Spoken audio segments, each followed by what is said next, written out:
Okay, here I am again now with the part 2 of my Tier 5 Heavy Guide. I am, of course, sitting here with the BDR G1B, the Tier 5 French Heavy.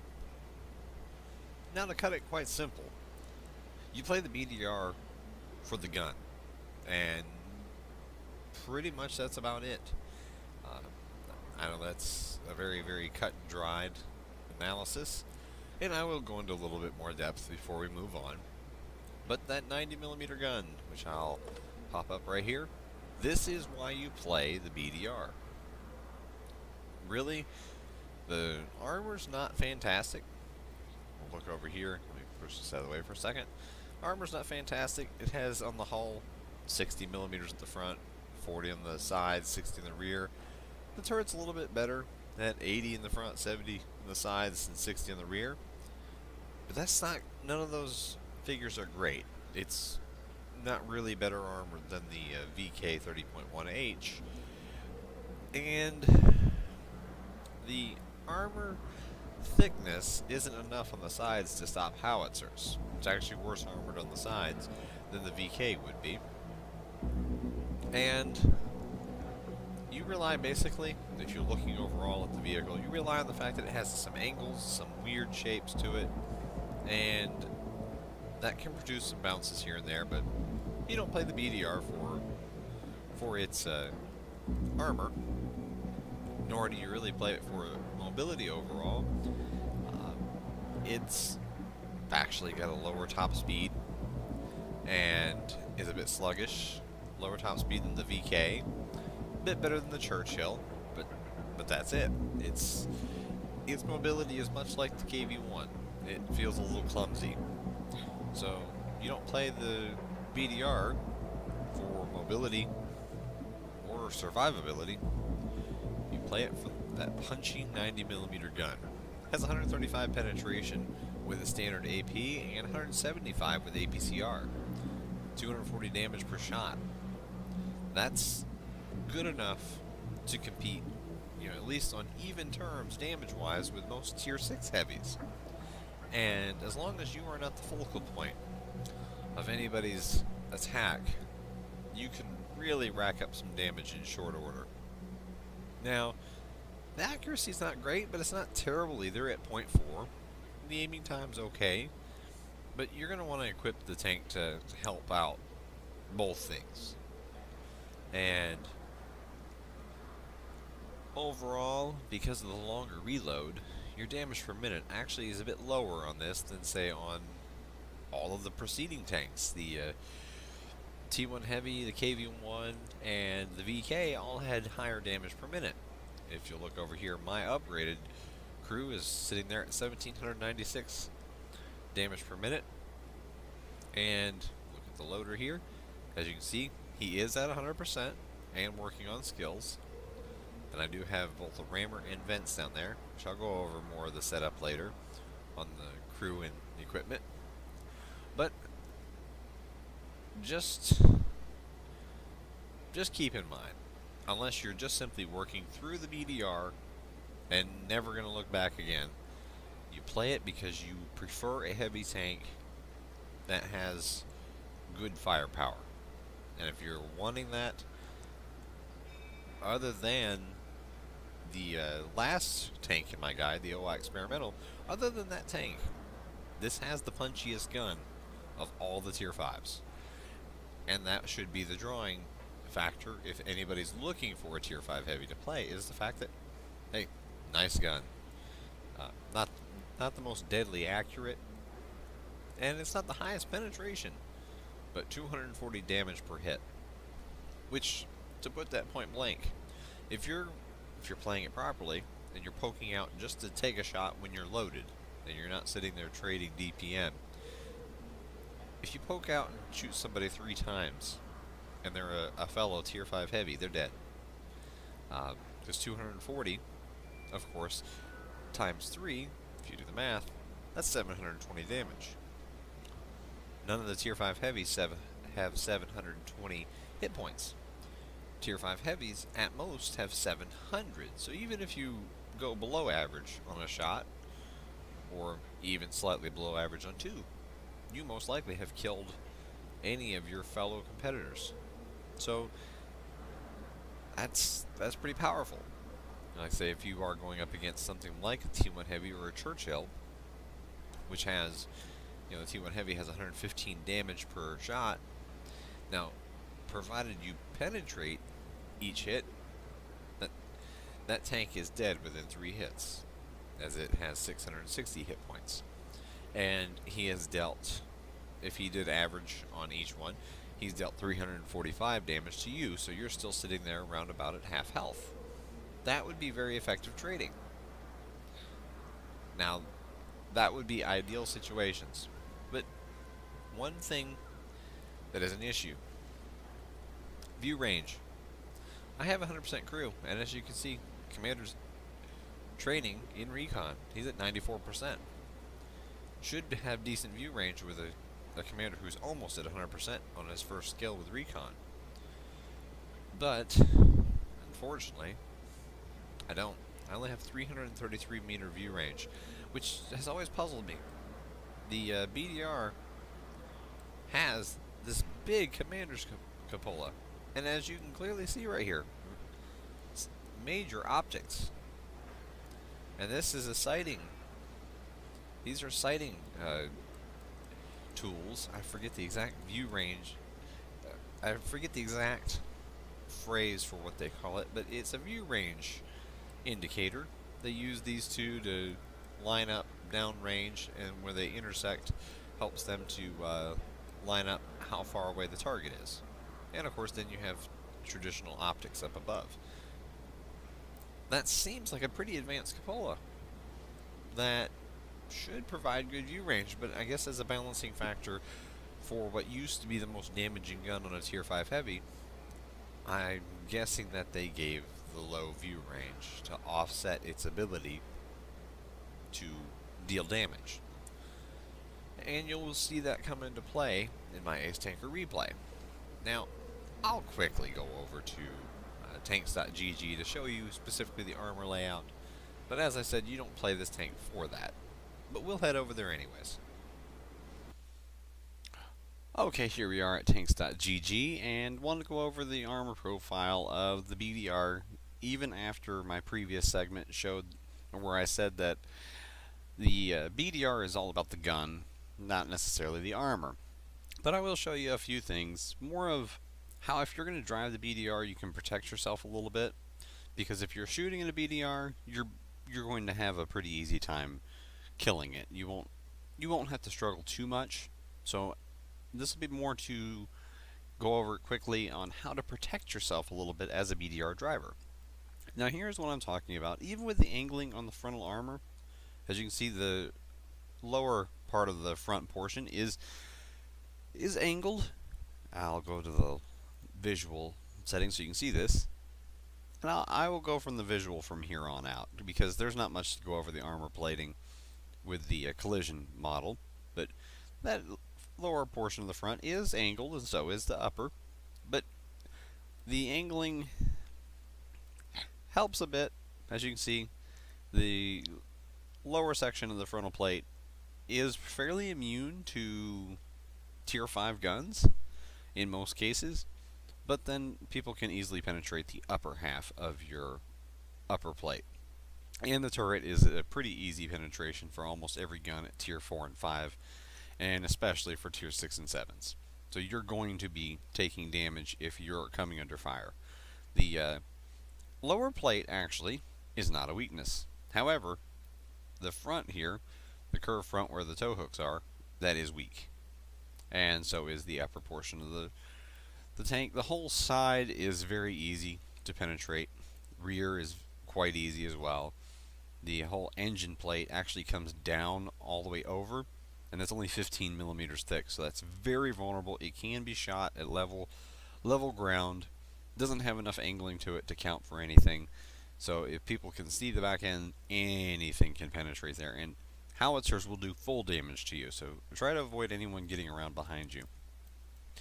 Now, much like the VK 30.1H, which also is not an armored juggernaut, the BDR can help itself by side scraping.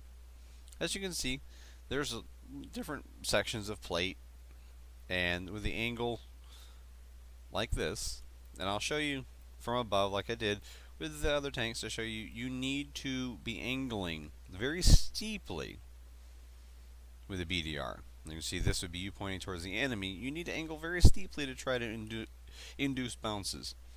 And that is going to be the only way to protect yourself. Going hull down is not an option with this tank because of this monstrous commander's cupola. That is a gigantic flashing neon sign that says shoot me here please, because that is weak and it's easy to hit. Everything can hit it. Howitzers can hit it. It's pretty massive. As you can see the size of the turret, that commander's cupola is about the same size as half of your turret. So very, very large, easy to shoot. One way to keep it protected is in the side scraping position that I have shown here. The building would be over here on your right hand side, and you would be side scraping around the left corner. Well, if the building's edge comes out right here, just past your gun, most of your cupola is covered as well. And that's basically all there is to the armor of the BDR. You need to not rely on it. You need to rely on the punchiness of your 90mm gun to keep people at bay. You need to stay behind tougher teammates and support them. Because your armor itself, if you are the focal point, will not hold up to anything. Tier 3s and 4s will make your day miserable even. And equal tier tanks and higher tier tanks will have zero trouble with you. Because even though the armor is slightly thicker, it has some weird angles compared to something like the VK is smaller, and its turret is reasonably tough, and does not have a gigantic cupola on it, and with the VK being smaller, it's less likely to be shot in the first place. So the BDR, basic rule of thumb, don't be shot at to begin with, and if you are getting shot at, try to side scrape. That's your only hope for survival. But we'll head back to the garage and then go on to the replay from there. Okay, back in the garage after our short visit at tanks.gg, and I'll show you a little bit about how to set up the BDR to make it effective. Now, as you can see, and I even mentioned it already, I've already put the commander on recon trying to combat the terrible view range the BDR has. To accentuate the gun, I do have snapshot in training, and to help with the sluggishness in traverse, I have my driver at 88% in clutch braking. I've got the other two in repairs, but just to show you, I will actually spend some credits here, and we'll reset the radio operator over to situational awareness, and we'll jump from 333 to 344. Something I should have done before. The extra repair speed is nice because your tracks get blown off. However, now we're at 344. That's still terrible. Considering, and I say that's terrible because the vehicle's not stealthy. I'm not going to outspot somebody before they spot me. And you'll see that in the replay coming up, even though it was an ace tanker. You'll see it. There's a point or two where I'm getting torn apart by somebody who just flatly disappears in front of me because I don't have the view range to keep spotting him even while he's firing and moving. And that is a big weakness of the BDR. It's easy to spot and it's blind. Now, you can set up the gun for best performance. The aim time is not terrible. 2.5 seconds is not bad. It's not great, but it's not bad. But I did set mine up with gun rammer, vents, and unusually for me, because I'm not a huge gun laying drive user, I do have a gun laying drive. And that's all about the fact that this ends up being played as a support tank, not a frontline tank. So taking fully aimed shots from the second line is how the BDR is best used, and all these help it. I don't carry a ton of APCR, and I do actually carry a decent amount of HE, because the HE penetration on this is 45. And that HE, which you can also pull it up on your gun stats here by actually just hovering over it, has 45 average penetration and 320 average damage. That's pretty good penetration for a 90mm HE shell, and that average damage is quite good enough when it hits some of the really weakly armored vehicles. It not only will deal more damage, but more critical damage, kill crew members and whatnot. So at this tier, having a effective HE shell is kind of nice. So I do carry a full 10 of them. And in my other vehicles, you'll notice in the guide here, you'll notice far fewer, except for the KV-1S, which I run the howitzer on. But I do carry actually more HE than premium, which is kind of an old school setup, where back when you actually had to pay your actual gold, you wouldn't carry hardly any premium, then you'd carry more HE. But that's enough about the tank. It's easy to summarize this tank in the fact that you play it for the gun. It has a lot of other weaknesses besides the gun, but the gun can make up for it at times. I'm going to put you onto the Ace Tanker replay, and then on the other side of that, we'll see you for the KV-1S. Okay, and here is the Ace Tanker replay of the BDR. Find myself platooned up with Don Keating for my clan. He's driving the Churchill 1, and I'm in the BDR, of course. And here we are as top tier on the Cliff map. Now, I am right now going over with him, and we're talking about how we want to deploy. We originally were thinking we will watch where our two allied heavies go. We have a T-14 and a KV-1 on our team as well, and we wanted to see where they go because we do have the heavy advantage. And if they neglect the east, we were going to go that way, but if they push over to the east, I was going to take up the middle position on this map. And as you'll see here in a second, that's exactly what happens. Is the T-14 is already up ahead pushing to the east, so I am going to go up the hill here and then turn to the right and help secure the middle of the map. We already have enemy contact over there in the form of a little Kiho, a Japanese tier 4 light tank. He gets taken out, but not before getting rid of one of our teammates. And as I can see already, we don't have anybody else actually going up the hill, so that's a little troubling because getting up on the hill provides vision. Your team, if they don't put anyone on the hill, the enemy has the chance to spot all of your teammates, so they know exactly where you are at all times, and they can also take pretty safe shots from up there. So I'm moving towards the middle, and we spot, here comes an Excelsior charging the open. I sneak a shot in. He's coming under fire from some other tanks, and what I see is Don here is about to put him down. My shot flies, but like I said, there's Don taking him out.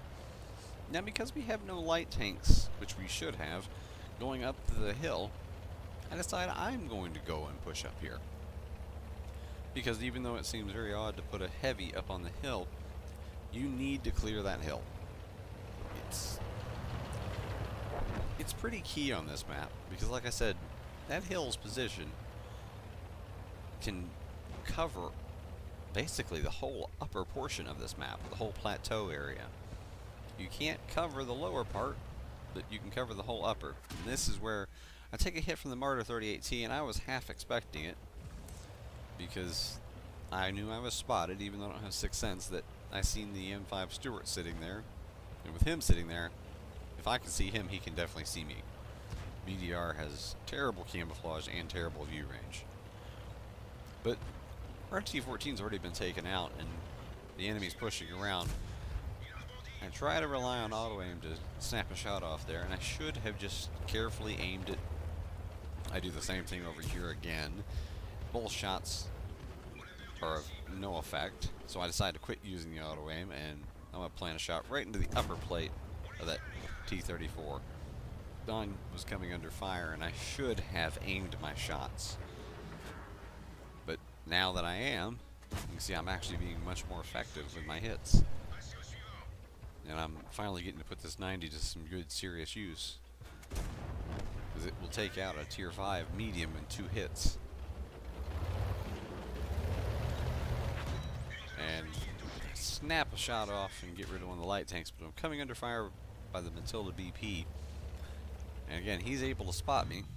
I bounce a shot, and I should have just kept driving. Because now I take 2 more hits here. And now I've lost half my health, and we're losing. Things are not looking good at this point. I'm backing up to try to put a hit into this KB220, and for a 240 damage gun, it only does 200. So he actually makes it away, still alive. And I can see the dirt flying up in front of me, and I know that that Matilda is still firing. And he finally gets spotted all the way across over there, sitting on the cliff's edge. He had people spotting me, and with my terrible view range and no spotters, I was not going to be able to spot him in return. I decided I'm going to take the momentary pause to just double check and make sure that that Lux isn't still around up here. I get the feeling he's hanging around because I've been spotted off and on. He knows where I'm at. But I can't keep up with the movements of a Lux very easily.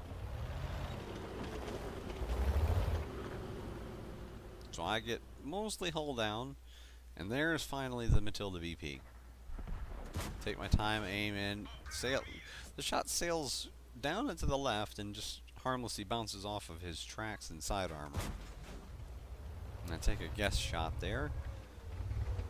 And there's the KB220 on just almost no health left. Our artillery takes him out, and he should have been dead before, personally, because my average damage rolled just way too low. And now I know I'm going to be outspotted here, so that's why you see me playing kind of tentatively until I spot a target of opportunity in a little Stug. And to actually nail him, trying to help keep our base secure, if at all possible. Because I've gotten the BDR into a bad situation here. Anytime I poke the ridge, I'm going to be spotted, and I am not going to be able to spot anyone else. So this is not a good position to be in with this vehicle. I load HE going for the Martyr, and I get the complete misfortune of it hits his gun for 0 damage. So I decide I'm going to plow into him and finish him off. That one I put into his gun shield.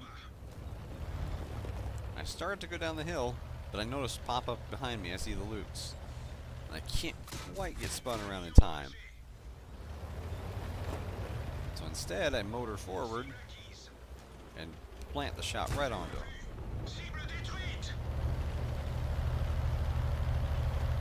So now it's just down to me, almost dead, a Hetzer, which I don't know what his health is at this point, and that full health Matilda BP. Oh, I just seen dirt fly up again, so I'm assuming he's still right where he was last, in that northern portion of what everybody refers to as the donut. And I'm just going dark at this point so I can type. And I'm telling him I'm nearly dead. Unfortunately, the Hetzer says so is he.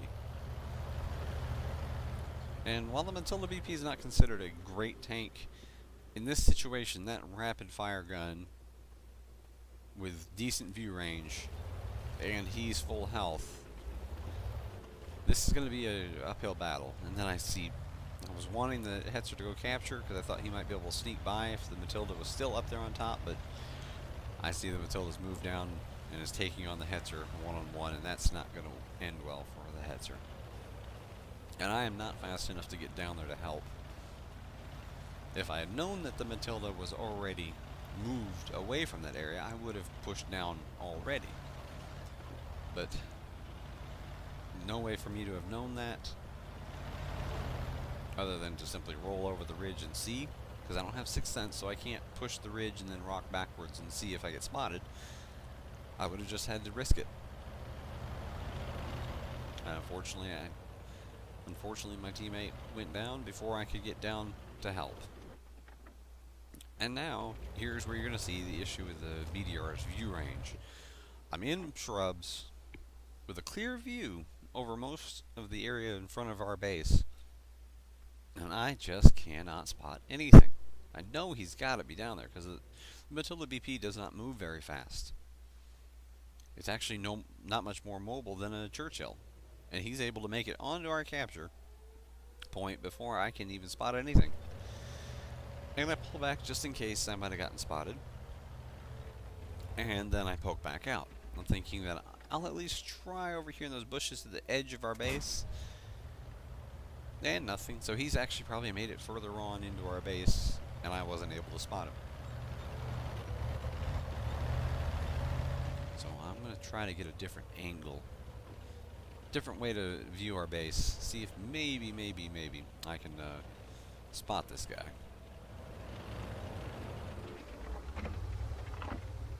And I'm taking a risk here because any shot that I take will kill me at this point. So I'm not going to get close to the edge. I'm going to motor around with a little bit of distance between me and the edge of the cliff there. Trying to keep some trees in between me and the base until I am ready to spot and fire.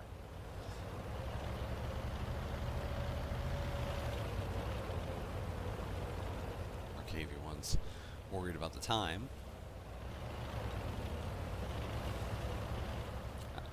I put affirmative because I understand the situation, but I have to try to get closer because my view range is just so terrible. And there, I do spot him, plant one hit into him. His return shot zips right over the top. Now I take some risks here and I make some shots that I'm rushing. I should have went dark completely, which would mean he would have to disappear as I poke, and he is able to clip my commander's hatch. And that's the game. Going over there, of course, I do have the ace tanker. Was a loss. Also had the bruiser there. Duelist. Fire for effect. I did reset the base, so I got the Defender Award. High caliber for doing the most damage. And a top gun for the 6 kills that I had. Did a total of 1,852 damage with those 6 kills. And it shows 706 experience, but I got the Courageous Resistance bonus for a total of 1,126, and that was good enough for the ace. And a little more help from the bottom of my team would have been nice, but their team also didn't do a ton. Had 19 shots fired, 14 hits, and 10 penetrations. And as I go down, you can see that most of my shots were within 300 meters, so it wasn't pure sniping. And I actually made a little over 1,200 credits over there on the other side. But that was the ace in the BDR. Okay, here we are on to the 6th tank in this comparison and overview and guide, the KV-1S. Now, for you older World of Tanks players, this is not the same KV-1S that we remember from long time ago. It was a quite powerful tier 6 heavy that had speed, mobility, and one heck of a gun that basically was the same gun, almost identical performance-wise, to the tier 7 IS. Of course, now we have that replaced at tier 6 with the KV-85, and that same 122mm gun still on there, but with much lengthened reload time, aim time, and is nowhere near as effective as it had been.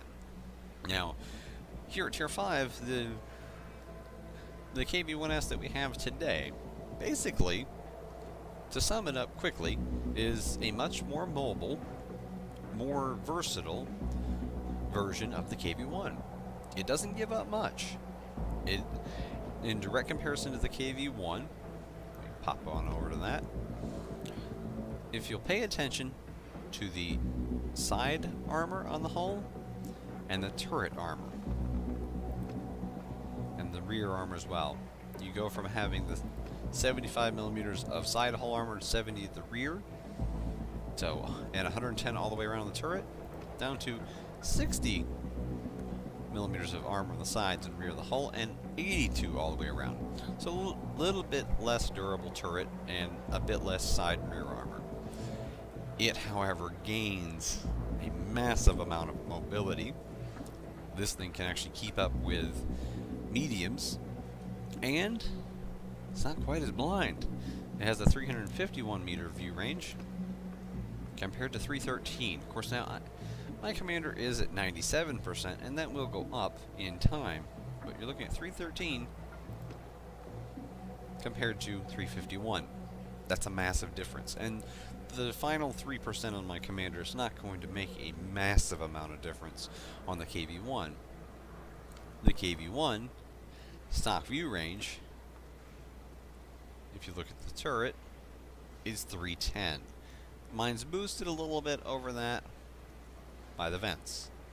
By comparison, 340 is the base view range of the top turret on the KV-1S. That's 30 meters extra on the same tier heavy.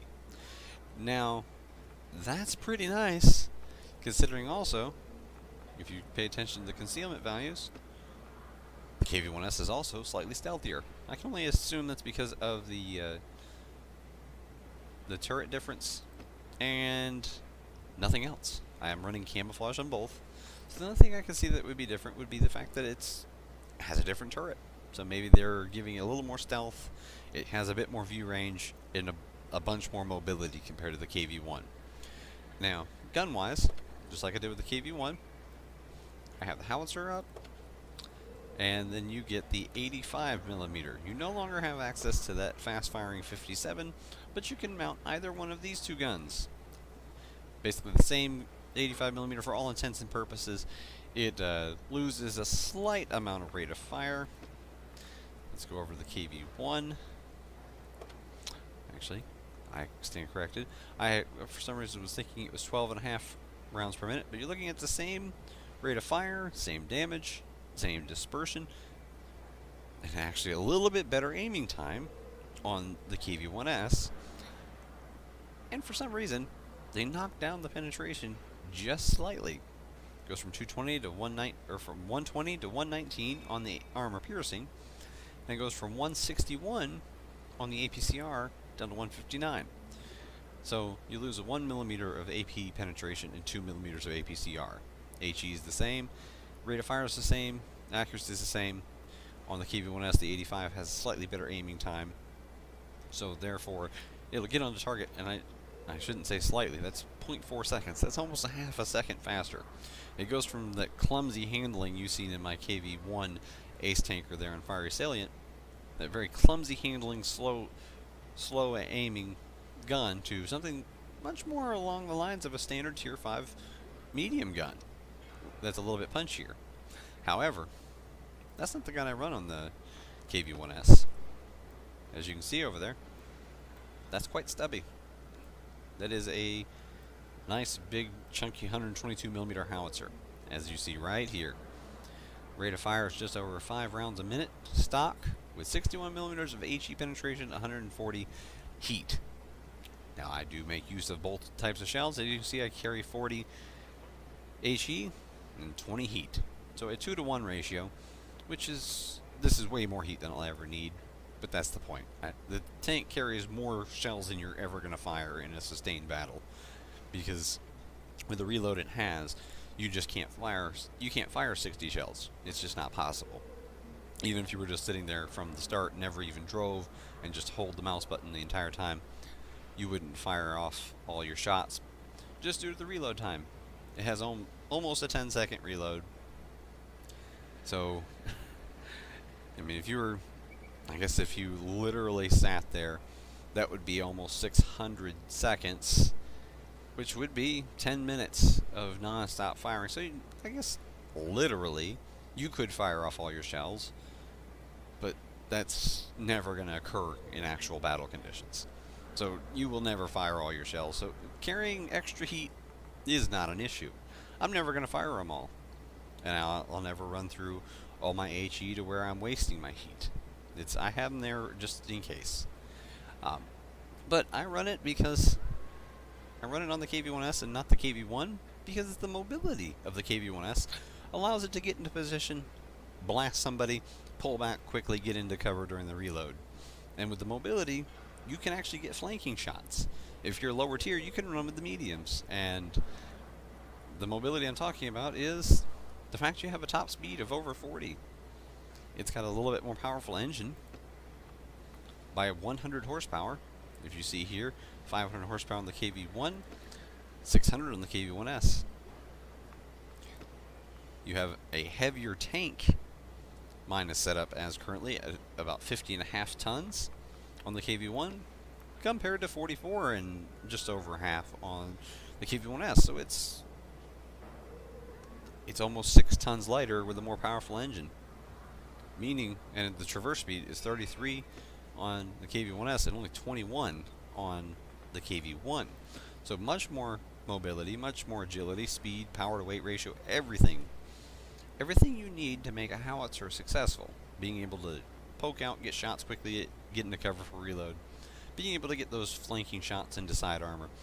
KV-1S can do it, whereas the KV-1 basically is going to be slow enough and sluggish enough. It's going to be flinging those shells right at the fronts of most everything it faces. So that is why I run the howitzer. And once we get to the Ace Tanker replay, you're going to see why. This thing is built to be a breakthrough tank. It still has the very nice KV-1 style front armor. Same armor. Literally, the hull is the exact same on the front. No changes here. The changes happen to the sides and the rear, which, combined with the mobility, this becomes, much like the T1 Heavy, a breakthrough tank, meant to use its mobility to punch right into the enemy, right up front, at the front lines, and if possible, break through and then turn the tide against one of the flanks. So, it's one of the 3 definitive breakthrough tanks out of the 7 Tier 5 Heavies. The other one will be the next tank in the guide here, the OI Experimental. But a breakthrough tank is not necessarily the most heavily armored.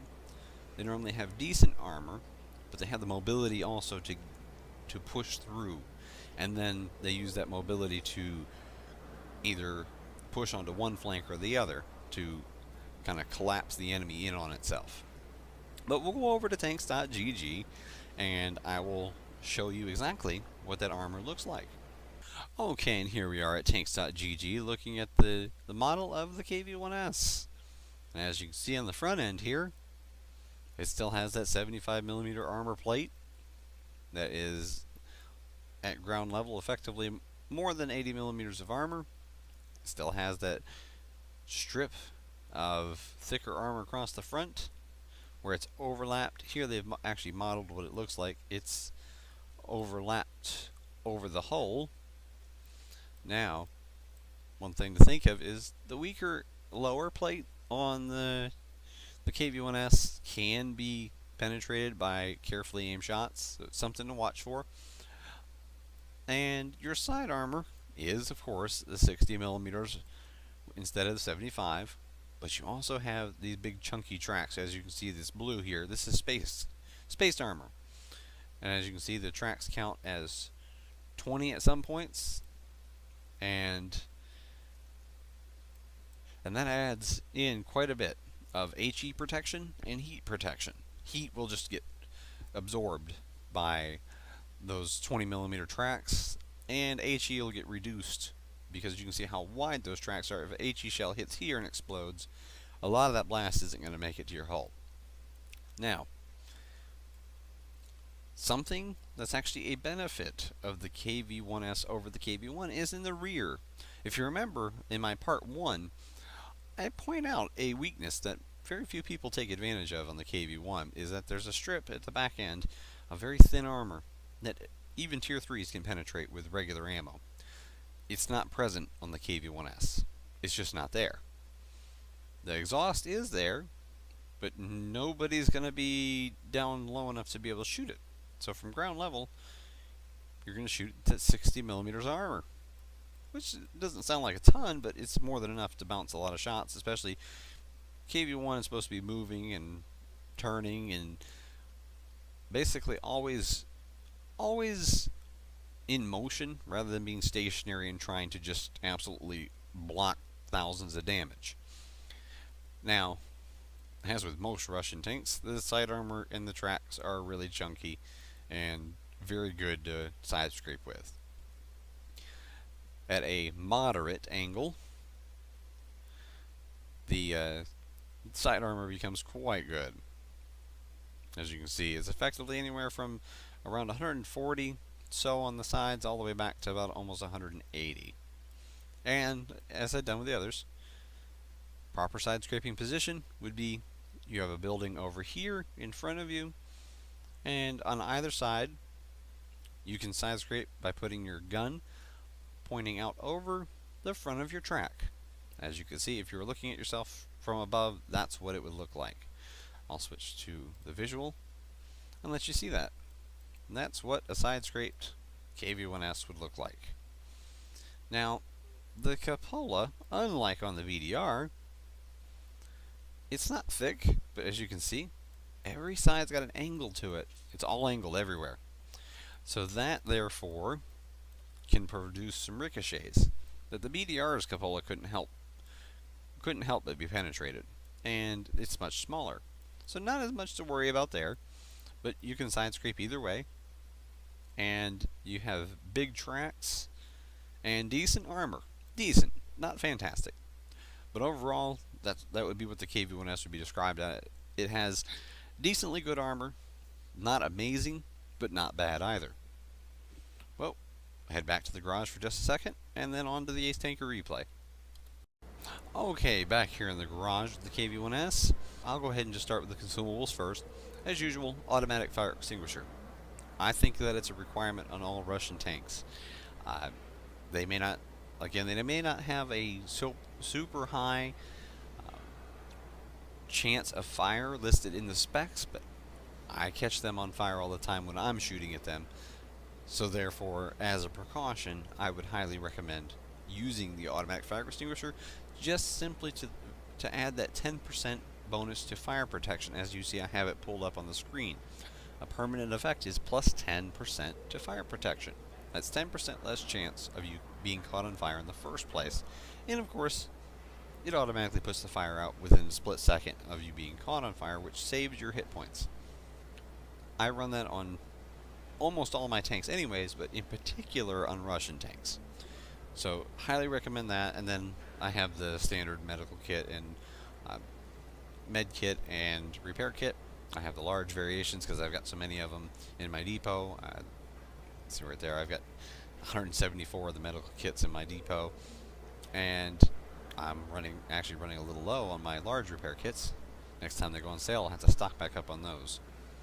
But you could run whatever you choose, but on these I would not run food consumables. I would run automatic fire extinguisher always. Now, I already went over the ammo split. I have 40 HE and 20 heat shells. The heat shells on this have 140 penetration, and they are very effective. I don't spam them. I just have so many because with 60 shell capacity, like I said, at an almost 10-second reload time, you're never going to run out. So why not carry more than you're ever going to need? And on equipment, I have everything set up to accentuate the performance of that howitzer. So I have rammer, vents, and gun lane drive. Again, I'm not a gun lane drive user, but I do mount them on anything with long reload times, including artillery or howitzers. So I do run it on anything with a howitzer. So I have all my consumables, I have my equipment catering to gun performance more than anything. Now, instead of doing full repair like I recommended on the KV-1 for your first skill, I recommend combat skills on the KV-1S because it is basically a heavy medium hybrid. You're not going to sit there and be taking hits nonstop and getting detracked nonstop. You should be on the move a lot more than with the KV-1. So what I did was, for my first skill while they were in training, I had recon going to boost my view range.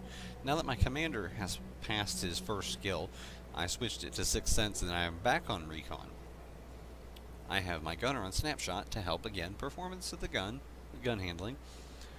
I boosted my traverse by using clutch braking, and again, I really believe in trying to keep fire chance down, so I have firefighting on both my radio operator and loader. Now, when it gets to it, I'm gonna swap the radio operator. I'm gonna put him onto situational awareness to boost the view range even more, and then put him back onto firefighting afterwards. I don't want to give up my firefighting on the 2 crew members, so it will be, once he hits 100%, I'm going to switch that to situational awareness and then go back to firefighting in training. The loader, I will put safe stowage and then go back to firefighting. I'm not worried about repair skills. Not on this. I basically treat it like a tough medium, so I'm not going to worry about trying to sit there and repair tracks nonstop. I'll use my repair kit and get out. But that's how I set up the KV-1S, so it's time to see it in action in the Ace Tanker battle. I'll see you there. Okay, here we are on Kharkov with my KV-1S. I'm definitely going to be very aggressive in this battle, as you'll see, because I am top tier. Now the enemy does have a couple of top tier heavies, as you can see the 2 T1 heavies, but after I pay attention to them for a bit, I know that I have the chance, and they give me the opening with their own positioning, and once I know where they're at, then I can really just kind of wreak havoc. Now, my initial plan is that I am going to basically go straight up and around the curve here.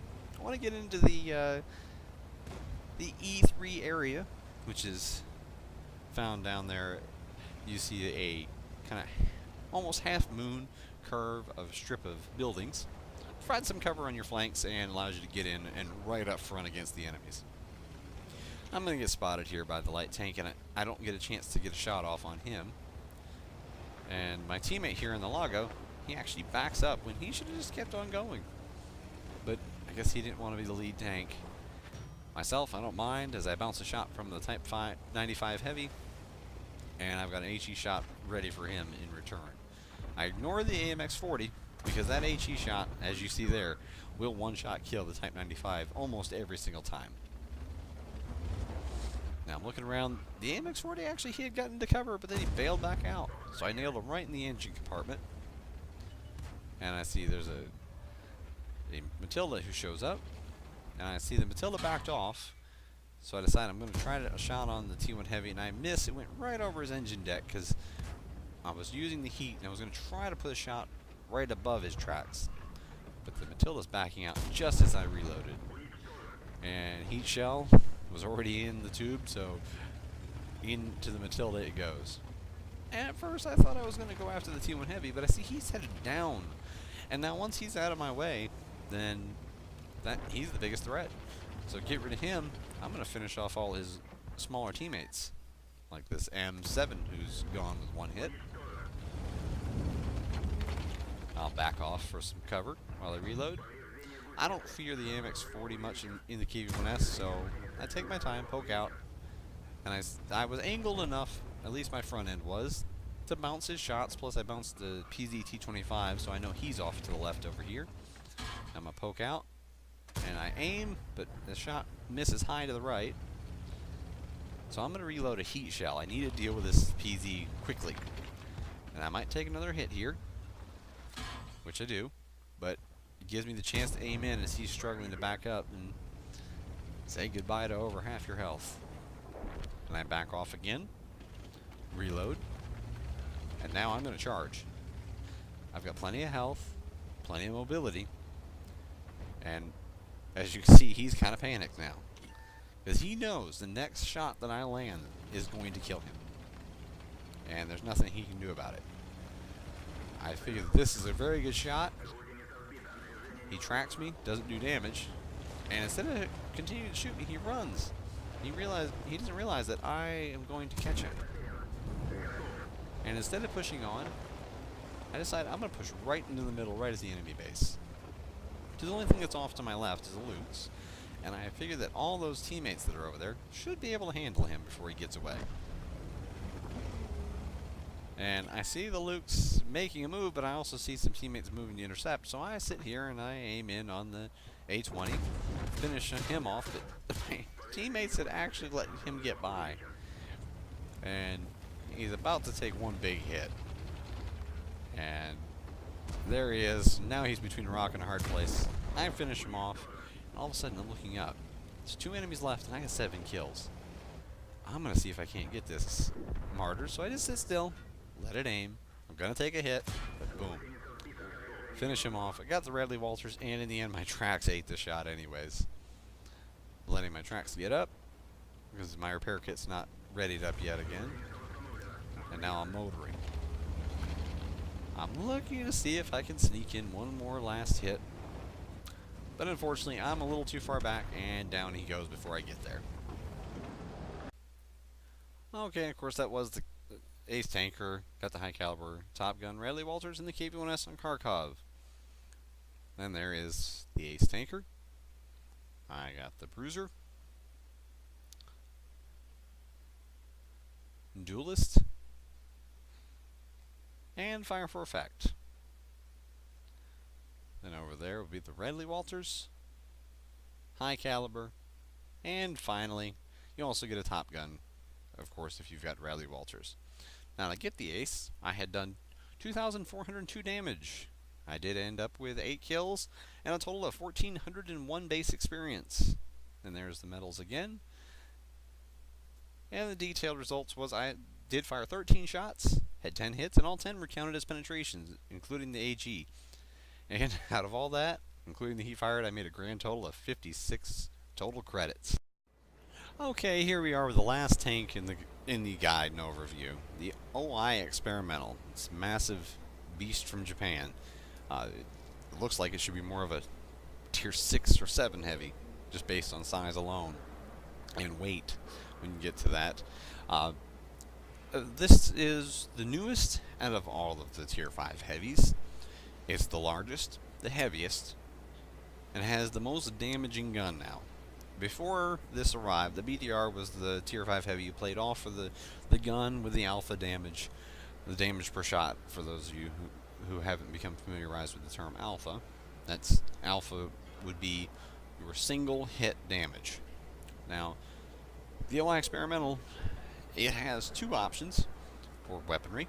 Of course, I like to start out with explaining the 3 different things that make a heavy tank usable: the survivability, weaponry, and its mobility. Well, to start out with the weaponry this time around, you have 2 options that are both quite viable. You have a 12 centimeter, it's called a short barrel gun. It's a howitzer. Simple as that. It has multiple options of ammunition. It actually does have an armor piercing shell. It has a heat, and it has high explosive. Its high explosive and its armor piercing both have 60 millimeters of penetration. So basically, you would have to ask yourself, why would you ever fire the armor piercing? The HE has the same penetration. So there are arguments of when and why you would use the armor piercing against thinly armored targets, and you don't want that high explosive to be eaten up by spaced armor or by tracks and whatnot. You could do that because it's almost a guaranteed kill to shoot an AP shot at a artillery. Whereas the HE, if it hits something spaced, it could be reduced. But if you're going to run that gun, you're going to run HE backed up by heat. That's what you get actually pretty quickly on the tank in the research line. I'll show you here. You start out with it. One of the easiest stock grinds you'll ever do is when you get the OI Experimental, you have that howitzer unlocked from the beginning. Now the other gun is, of course, the 10 centimeter cannon Type 14. This is a 10 centimeter, that's 100 millimeters of firepower on a tier 5 heavy. For comparison, that puts this thing on par with almost every tier 6 heavy as far as firepower. Has 130 millimeters of penetration with AP, which is pretty good. It has 150 with premium, which is kind of on the low side, because the premium is armor piercing as well. It is just a slightly better armor piercing. The aim time's a little long at 2.8. The accuracy's a little bad at 0.41, but not terrible. It's not howitzer levels of accuracy, but it's not much better. But the big thing is, it has 300 alpha damage. That's massive. That means one shot will deal almost half the health of a opposing enemy heavy that's also the same tier 5. So you hit a KV-1 for 300 damage. Well, let's go to the KV-1. Let you see this for yourself. Survivability down here, you have 640 hit points. 640. Just keep that in mind. This does 300 average damage. That means with slightly above average damaging shots, just slightly above average damage, all you have to do is have a couple of them go up to 320. You could 2-shot kill a same tier heavy. You can, and I have. All you have to do is get a little lucky, and the damage go a little high with a little benefit from RNG, and all of a sudden, you've just 2-shot somebody, and you might have only taken 1 hit in return. And remember, that same KV-1, if he's running the 85mm, his 1 shot into you is only 160 damage. That makes this thing very powerful. That massive alpha advantage. Even over the BDR, you're looking at a tank here with more damage per shot, and due to the reload not being that terrible, it has 8.44 second reload time as set up. I have 2133 average damage per minute. The other heavy that was an alpha heavy, the BDR, its reload time's only slightly faster. It has 1796 damage per minute. Let's just round up for 18 for its own sake. And we'll round the OI experimental down to 2100. That's 300 more damage per minute. Its reload time is 8.44 as I have it set up. It's 8.02 on the BDR. You literally have 0.42 seconds. Just under half a second faster. Just under. 0.4 seconds for all intents and purposes. A little less than half a second faster reload time on a tank that's slower, less armored, has worse gun depression, has a massive glaring weak spot on the top of the turret, and less damage per shot. The OI experimental basically stomps all over the BDR. Its armor's actually not bad. It has 75mm of frontal armor. Now this plate here, I'll show you it when I get to tanks.gg, but this plate can produce some ounces here. You can see the angle on it here in the garage. The rest of it's pretty flat, and this thing is a monstrous target. It is huge. Meaning, artillery likes you quite a lot. But you do have around about 70 to 75mm of armor everywhere with no glaring weak spot. So, it's basically enemies that face you, they either have the penetration or they don't. You can turn an angle, and I'll show you that at tanks.gg. But basically, this heavy tank packs a massive punch and has respectable armor. It means it's gotta be slow, right? No, it's actually not. Because it's 100 tons, its power to weight ratio is not amazing on paper, but it does have a 1200 horsepower engine. That's basically, other than the T1 Heavy's massive 960 horsepower engine, 1200 horsepower is about double or triple everything else that Tier 5 Heavies carry in the engine compartment. That allows this thing to get up to 40. Keep that in mind. This is a 100-ton tank that can do 40. The T1 Heavy is a very good rammer. This thing is an amazing rammer at Tier 5. You literally can plow through multiple tanks and still keep going, which I have done.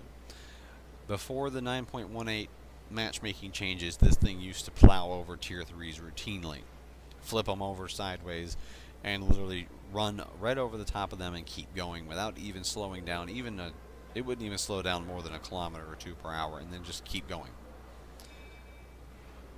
And those same little tier 3s be plinking off of your armor because a lot of them don't have guns that can penetrate 75 millimeters of angled armor, or even 70 millimeters of flat side armor, because you also have these massive side skirts over the track, so then they gotta go through the skirt, through the track, through the hull.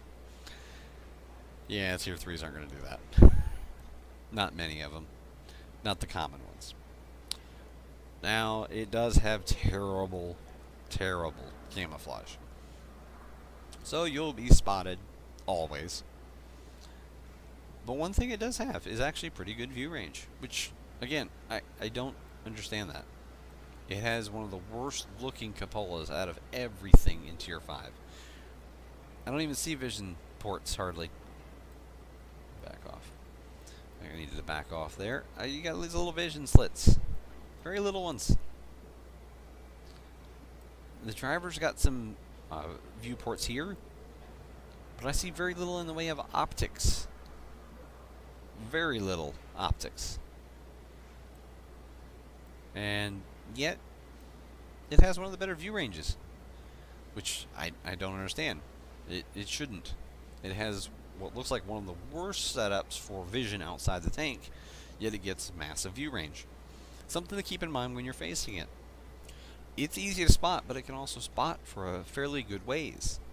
Something like a KV-1 that has a base view range of 310 before you put equipment and crew training into factoring in on it. This thing can outspot a KV-1, especially if you find some bushes that are big enough to hide a 100-ton tank, which there are. You can actually do that. I'll hold over the turret there. And the turret is showing base view range of 360. That's 50 meters more than what the KV-1 has. Now, let's compare that to the BDR. BDR only has 320, and I complain about it being a bit on the blind side. The OI Experimental can outspot both of them. It might get spotted in return, but it'll spot them most likely first. And you don't want to have a tank with a 300 damage gun firing at you first without you being able to spot him until after he's already shot you. And that's the case. If it's late game situations, one-on-one, a KV-1 against the OI Experimental, a lot of times that massive tank with its 300 damage gun is going to get the first shot off. And that's not a good situation to be in if you're something else. That's why, personally, I have other tier 5s that I love to use to take these things out. But we will go over to tanks.gg and take a look at the armor profile after I've already showed you now that the OI Experimental has very good guns for the tier, good mobility, and all around so far, at least on paper, pretty good armor. But let's take a look at it firsthand in the actual armor model. Okay, here we are at tanks.gg, looking at the OI Experimental's armor profile in the 3D collision model. As you can see, the whole front end is 75 millimeters, including the little turrets. They are not weak spots. The sides are a flat 70 up above. This is direct hull here, just so you know. Very useful to know for KV2 drivers or anybody else who has, say, weaker penetration. I say KV2 drivers because your high explosive can penetrate right here, above the tracks. You need to aim above the tracks. This is not spaced armor. This is direct hull, and it's only 70 millimeters thick, and it's flat. I have one-shotted many OI Experimentals with my KV2 by hitting right here. This somewhat trapezoidal type design. Now below that, though, this is where you can get into shell-eating territory where the tank just absorbs it. It has multiple layers of spaced armor. You have a side skirt, you have road wheels, you have tracks, and then you have the interior hull armor. In some spots here, you'll see you have the hull armor behind the tracks is only 35 millimeters thick. However, you have 35 millimeters of spaced armor, and I believe the tracks are what count as 40 millimeters. Yes, the tracks count as 40 millimeters, and that side skirt is 35. So there is 35 millimeters of armor there, the 35 millimeter skirt and the 35 millimeter hull armor lower side. That's the lower side of it. The upper side of the hull is where you have 70 millimeters, just a simple flat sheet of it. But you have 35 millimeter on the skirt, 40 millimeters thick tracks, plus 35 millimeters of side hull armor. If you've got plenty of penetration to punch through all that, you'll still damage the tank. But if you're firing HE or heat, this area should be off limits to you, unless you're intentionally trying to track the tank, because that's what will happen. If you hit the side skirt with heat, it'll do nothing. If you hit the side skirt near the front, near the back, you might still track the tank. But then again, those are big, heavy tracks that aren't easy to blow off. You need to get a direct shot on one of the drive sprockets if possible. Now, going around, very even, consistent armor. The back has 70 millimeters of armor. And as you can see again, the little rear turret is not a weak spot. It, at some points, is thicker than the rear armor. Now, this thing is a monstrous target from above with only 30 millimeters of roof armor. Artillery will focus an OI experimental anytime that they see it, and you will be spotted often. So something to consider if you're playing it. Now again, I'm going to put the tank into a side scraping position and show you what it can do. Now with all that spaced armor, you can afford to over angle a bit, but be warned, if you do this, I'll go to the live or the visual. Some people know about this weak spot, and now anybody watching the video will. Above the track, right in here, is basically the ring around where this small turret would pivot. It's on both sides too. If you angle, if somebody shoots you here, do not angle again. Don't give them that. That means you're playing against somebody who knows what they're doing and know the weak spot. There's no noticeable weak spots on the tank, like I said just a minute ago. But this is a weak spot that good players have learned, and they will take advantage of if you angle like this. Now, if you angle like this, as you can see, your armor becomes very effective. You've got now basically 150 millimeters of effective armor. And your front, while not as effective as the side, has been increased. And those little turrets are not weak spots. So some spots will be stronger, some spots will still just be 75. But angling like this will increase your effectiveness of the armor. And of course then you're putting all that side armor out front with all that space sections. But right there, above the track, near where this turret is pivoting, there is a bit of armor that's only 35 millimeters thick. Everything can penetrate that. And that gets exposed when you're side scraping. So if somebody shoots there, don't side scrape again. If somebody is shooting there, then change to a position where you're rocking back and forth and wiggling, and only pull out when you're about to reload and when you're ready to fire. But if somebody isn't shooting there, then feel free to side scrape. That's something you have to use your own judgment for. But basically, that's how to make the most of your armor. But like the KV-1S, this thing is supposed to be on the move. If you're rocking back and forth and moving all the time, using that mobility, people aren't going to get a chance to focus in on this weak spot right here, which is not widely known, but it is known among good players. And that is one thing I wanted to touch on here with the 3D model, is that turret ring for the small turrets is on both sides. And if you get hit there once or twice, you need to remember, whoever's shooting you there, they know what they're doing. And if they know what they're doing, you need to take steps to not play the same old way every time. Change up what you're doing, show them your front, Only poke out when you're actually ready to fire, and don't sit there and let them aim in, because that is a pretty small area. And if you see shots going in right above your tracks into that turret ring, then you know you're dealing with somebody, whether you use XVM or not. That just tells you they know what to do to take out an OI experimental, and you need to be cautious of them.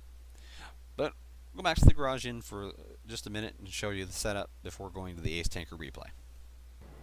Okay, here we are back in the garage with the OI experimental. I want to show you the tank setup before we head into the Ace Tanker replay. Now again, like I said, I use automatic fire extinguishers on just about everything.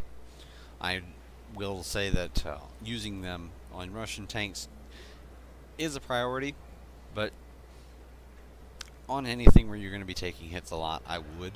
And with the massive engine this thing has, there's a huge engine in there.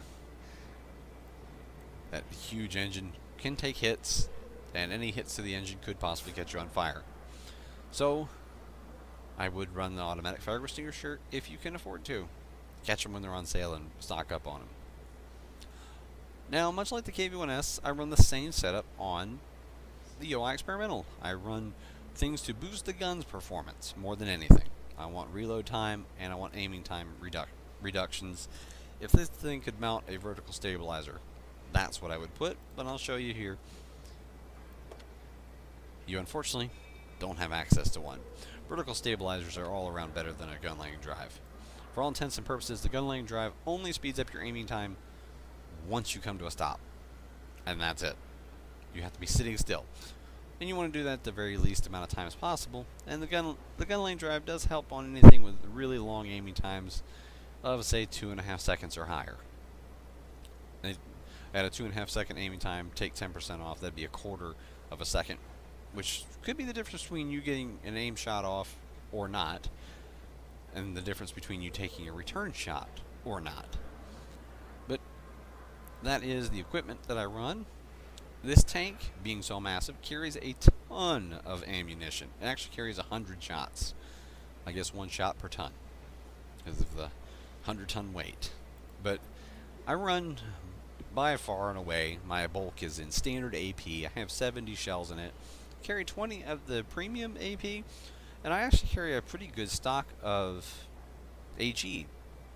The AG on this, as I'm going over the gun there, which is where you find your average penetration. Average penetration of the AG is 53.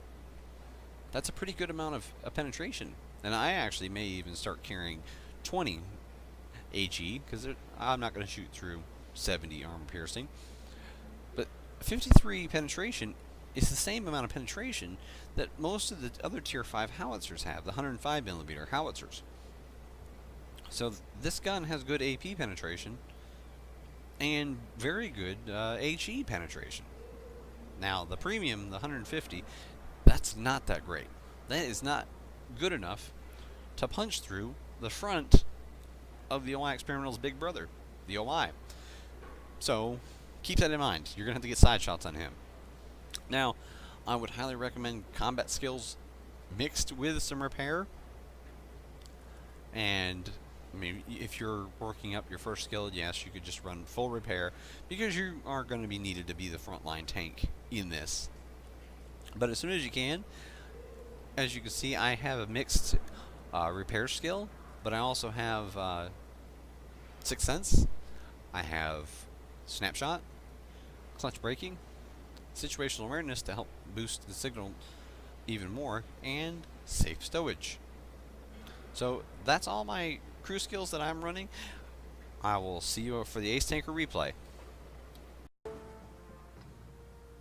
Okay, here we are on Airfield with my OI Experimental, and it is a Tier 6 battle. This map happens to be one of my favorite in the game. I feel like every vehicle, no matter what class, or even if you're top tier, bottom tier, it doesn't really matter. You can always make a contribution on this map because there's so many different areas that you can go, and everything from light tanks to artillery can perform well. And of course that would include mediums, heavies, and tank destroyers, because I do believe everything here can have the opportunity to do well. And that is something that I think World of Tanks needs to look at with more of their map designs. is to find ways to get everything involved. But now back on topic with the OY experimental. I am motoring off as fast as I can because I know exactly where I want to go. Up above me to the left, you'll see the rocky outcropping. You'll have to drive up here into the brawling area and take a sharp left. And I knew I wanted to get there, and this tank has the mobility with 40 kilometers an hour to get up there, almost like a medium. A monstrous 100-ton medium with a devastating 300 damage per shot gun. But I'm headed up there, and as I'm heading up there, I remember seeing I've got a little T50, I believe it was, and he actually, or Skoda, they were trying to get up there to the middle, and neither one of them were able to get there. One bailed out, and there's the, like I said, the Type T34. I'd take a hit from him for 96 damage, but as you can see, very effective trade. I nail him for well over 2/3 of his health. Makes him an easy kill to finish. Now I'm backing up because the great thing about this spot here is that you can cover the middle. If enemies do push the water's edge over there, well, you're going to have side shots into them. And I had loaded the premium AP for the little bit of extra penetration at this distance. And if this T-150 sits there, he is going to get another shot. And his front actually bounced it. But you can actually cover all the way up there into the upper part of the little central plateau, as I nailed the Cromwell there. This provides cover for the brawling area, for the upper middle, and all the way down to the water. I'm pulling forward, and before I can even get a shot, the Churchill goes down. I wait for the teammate to clear my fire, and plant one big hit into the enemy there. I don't know what he was thinking. He was never going to survive that. But again, the T-150's pushed out, and I'm aiming in on his upper front plate and plant another big hit into him. I'm slowly going to back up as I'm reloading. I'm looking for shots on these mediums. But then I see a target of opportunity over here. I'm waiting for my gun to get on target, and there's the KV-1S. And it looks like he's still using the stock 76mm. So poor guy, he just lost about half his health. I'm staying in cover until I reload. He actually goes to push up again, and I finish him off. Again, it looked like he was stock turret and stock gun, because I was able to kill him with 2 hits. And now we got enemies pushing out into the open again. So I just slowly reverse over, line up a shot on this T-3485 right in his turret, and there goes 1/3 of his health. It's almost comical, just the fact that this thing is at Tier 5, and when the gun behaves, this is how you can perform. And that is the whole issue with it. Now here I'm trying to aim in on the tracking shot. It does say critical hit. I don't know if I took his engine out or his track, because he got up and moving again. And he is on perilously low health. I'm seeing if he'll actually be willing enough to pull out again. It doesn't look like it. So instead I pull forward, because I see our KV-2 just fired and hit the SU-100Y. I'm going to pull up.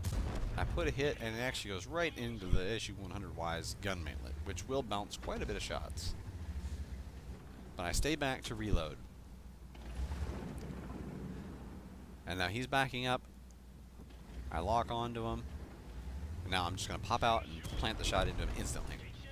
And that is, I've been contacted before on the forums, that is how you pull that trick off. You get up far enough to pan the camera around, lock onto somebody, and then you pop out right when you're ready to fire. You pop out, and as soon as you see the reticle get on target, you pull the trigger. And that's how you can pull off those instantaneous shots. But basically what you're doing is you're putting the shot into the hands of the server completely. And that can remove some of the lag from the time between you pull the trigger and the time between the shot hits. Because what you're doing is, instead of manually firing, you've got the which gives you the chance of, You click, you're waiting on the mouse to feed to the computer to get on the internet and feed to the servers the message that, hey, this guy shot. Instead, you're letting the server decide everything with the server reticle on and auto aim. And here, game's over. I didn't get another shot off, but you did get to see the mobility of the tank. So that is the game there. Go on to the results. And, of course, that was an ace tanker. The only other medals I got were the Fire for Effect and High Caliber. I did that with 2,916 damage. I only got the 2 kills, but I did rake in 1,249 experience, which was good enough for the ace. Moving on to the details, I fired 15 shots. 13 of those were hits, 10 penetrations. And I actually made over 10,000 credits despite firing some premium. Okay, here we are at the grand finale of my part 2 of 2 of the Tier 5 Heavy Complete Overview and Guide, and just wanted to touch base on a quick summary of my personal feelings. Now keep in mind, these are my own opinions on each of the 7 tanks here that I have covered. My own personal feeling is that you can break down these tanks into a couple different brackets.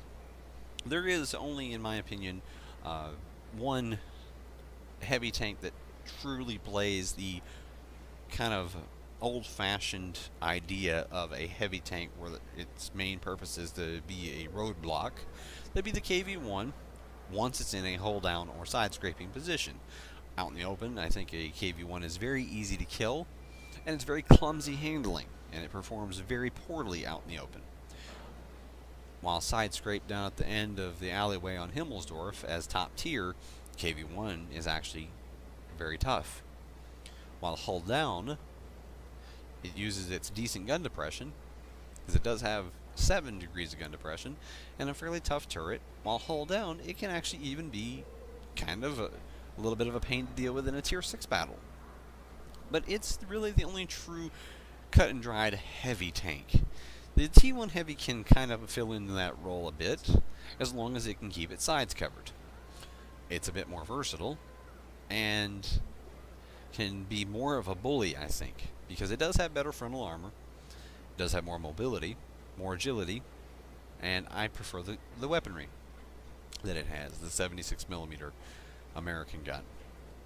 The T1 Heavy, I think, however, is, while it can fill in that traditional heavy role, I think it's one of the 3 breakthrough tanks. And like I kind of touched on, breakthrough tank is one that has decent armor, particularly on the front, and is also mobile, and can punch through the enemy and literally break through their lines. The T1 Heavy, KV-1 SNOI Experimental are all good at that role. They can take some hits, bounce some shots, and they have guns that in different ways pack big punches. T1 Heavy is all about the DPM.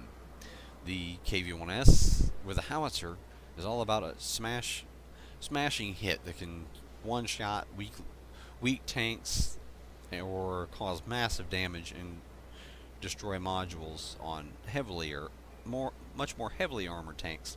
And the OI Experimental basically just has a gun that doesn't really belong in Tier 5 on a heavy tank, just in my personal opinion. And my Ace Tanker replay shows that when ignored a bit and given the opportunity, the OI Experimental's gun can really wreak some havoc. It can absolutely demolish tanks that are, and it can compete with tanks that are above its own tier.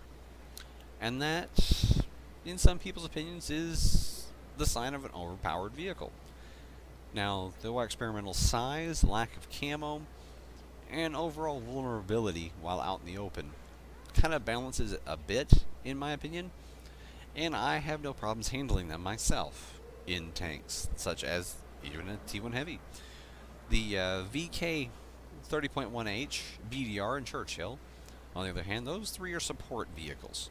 They're meant to not necessarily take the hits and carry the workload of being the frontline heavies, but rather they use their, in some cases, much better weaponry to cover the tougher heavies.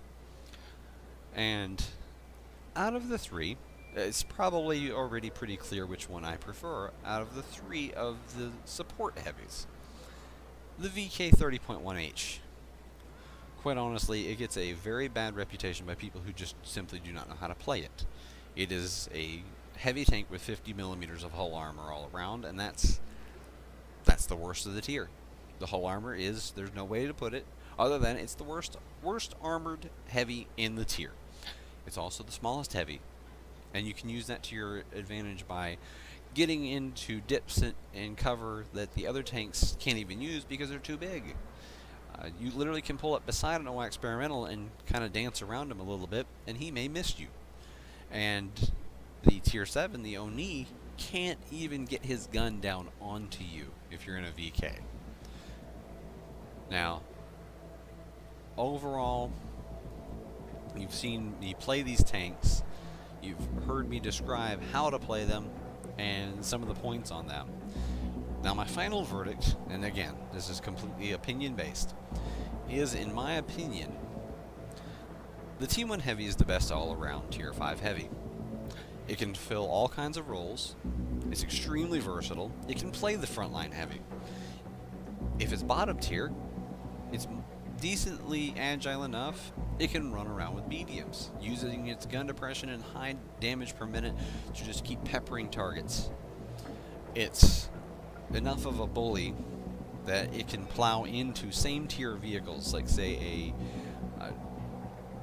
a PZ-4H, and a Ram from a T1 Heavy will take half of its health, and it can keep shoving it around. I've shoved PZ-T25s up walls with a T1 Heavy, and that never gets old. Being able to play like that, literally just not caring what your enemy's doing, but just being able to smash into them, keep the gun firing, and then go on and do it again. And you've seen that in my Ace Tanker battle. I literally did not care about the enemy. I was going to charge in and plow them over. And that's how I feel when playing the T1 Heavy. My stats could be better because the T1 Heavy was one of my very first heavies that I ever owned. And even so, and when I got that, that was about 4 years ago. And even so, as a newer player, I was able to be fairly successful, and I've never forgotten that. It was reasonably easy to play, but now that I know how to play it very well, the thing can even compete with the tank that people call overpowered, the OI Experimental, which is very good in its own right, and that high alpha damage can be used. But to me, the OI Experimental is still clumsy, much like the KV-1, and that's why it doesn't make my top of the tier. My absolute two favorite tanks, the T1 Heavy I said was the best overall, but from a sheer enjoyment standpoint, the VK 30.1H would be my number 2 Tier 5 Heavy.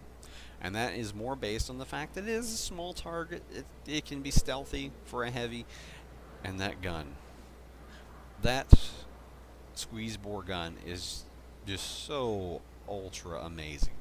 There's not a better weapon, even with all the alpha damage that some of the others have. The OI Experimental, the BDR, and the KV-1 and KV-1S's howitzers.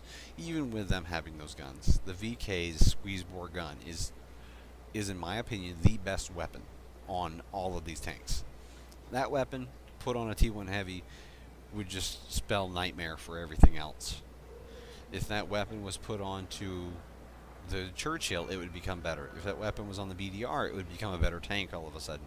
If either of the Russian tanks had that gun, they would be unstoppable. Particularly the KV-1S with its mobility. Which brings me to the KV-1S. That would be my number 3 heavy. The overall versatility I talked about with the T1 Heavy. It's there with the KV-1S, in a different way with the howitzer. In my KV-1S win rate, I have just almost 100 battles in it. Not quite, I'm in the 90s. And I'm running a 70% win rate. When you know what to do with it, when you know how to make use of that high damage out of the howitzer, it's devastating. And your flexibility from the mobility it provides is game winning. You can get back to bases and reset them whereas something like a BDR, a Churchill, a KV1, or even the VK, even though I like it, the T1 Heavy, the KV1S, they have that mobility to get around, and that's why the KV1S would round out my top 3. So for me, T1 Heavy, best Tier 5 Heavy. The VK 30.1H would bring up number 2, and as you could say, 2B, if I had to, the KV1S. Those 3 tanks I will keep playing forever. They are, in their own ways, very good tanks, and you could flip-flop the VK and the KV1S. In my opinion, I would tie them as second, but if I had to, the gun on the VK kind of pushes it a little over for me, because I absolutely love a accurate high penetration gun, regardless of what vehicle it's on. The KV1S is just as fun to play in a different way, but if you had to nail it down, and you told me I could only pick 3 of these tanks as my top 3 favorites of the Tier 5 Heavy group, it'd be the T1 Heavy, the VK, and the KV1S. After this review is done, I will be selling the KV1 and the Churchill 1 and never look back again. I would put those 2 at the very bottom of the group. The BDR and the OI Experimental, they're kind of quirky and they're fun to play once in a while for me. But those top 3 tanks, the T1 Heavy, the KV1S, the VK, whatever order you want to put them in, those are my 3 picks. And just want to say thank you for watching the video. Hope that I was able to give you some information that was useful, as well as maybe a little entertaining. But this is Mongoose Jake, signing off.